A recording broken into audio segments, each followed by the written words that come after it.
limiting some touches. But then I think, I haven't looked, but it felt like we rebounded. Okay, did they get offensive rebound? They had 12. No field goals in the second half. But, you know, and you could feel the momentum because that kind of galvanizes the offense. You know, I thought what was huge. Of course, people look at Pip scoring 29, but we played a long stretch without Sluty. And Pip not only scored, but she had 7 assists, I think. And then, you know, they were determined to stay connected to Sylvia. So it was nice that we screamed for Sylvia Pip from wide open. And so it was nice that she knocked those shots down. I tell them the strength is in there. Our strength is in our numbers. You know, you try to take one away, somebody else has an opportunity to step up. So that was good. How important is Pip's explosion in the last few games, especially now going to the playoffs? It's huge. You know, Pip's a scorer. She's almost a veteran player. You know, she's been at this for a minute. We expect big things from her. I have to have her on the floor because even when she's not scoring, she's a spacer. She's someone that the other team will set a certain scheme for, so it allows other people to get open. But the bottom line is she's in New York, but she can score the basketball, and I'm glad she knocked some shots down tonight. Overall, the team did better offensively, especially with their field goals. What would you say contributed to that this game?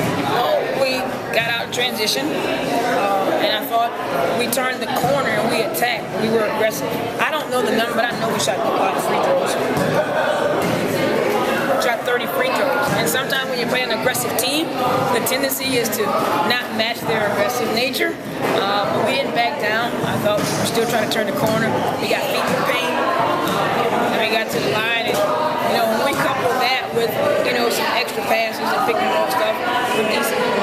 You're going neck and neck pretty much down to the wire. What do you think was the turning point at the last few minutes? You know, I thought when we, I want to say, I can't remember how much time it was, but I remember asking him to get 3 defensive stops. You know, and I almost said 2, but I'm like, I'm not going to shortchange him. You know, this is gut check time. You're at home. You're trying to create an opportunity to play for something special. Why not? And I kind of lost track because we got the stop, but we didn't score. And then the players on the bench reminded me, Coach, that was 5 in a row. And then so when you start telling them that, you know, they kind of get a little pep in their step. And then, you know, Lena with a huge block there. But just overall, a nice way to gut it out. I don't know if this question's been asked. How do you get this team ready to go for tomorrow? I got them ready, you know, early in the week. We didn't do anything. They got massages. They went to the chiropractor. They got the ice bath. We watched video. We stretched. They got their lifts in.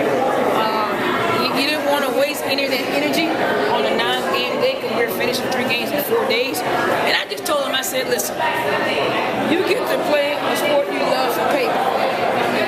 And it comes down to 40 minutes. Suck it up tomorrow, we rest. Another thing about your season, you're the only one of 2 teams that not have a 3-game losing streak this season. Really? You and LA, the only 2. Thank you.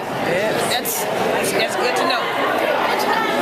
I mean, and then always, you know, we've come off certain losses, and I always tell them, I say, you always respond well after a loss. You know, I don't necessarily want to know that. You know, that means we're losing many, but I just trust that they bounce back and we make adjustments and they respond well after that. So I didn't know that though. Thanks for that info. You know, if you get them to play with that same defensive intensity in the first quarter, you could be a lot more relaxed the rest of the game. You know, yeah. And I don't think it's intentional. I don't think they're hard-headed or defiant. I just think sometimes we get on our heels, and then that momentum, it takes a minute to shift it. You know, and the big thing was we were giving up 44 points at the half. We were still up by 1. You should be mad about that. Someone comes in here and scores 44 points on you at home, and you got an opportunity.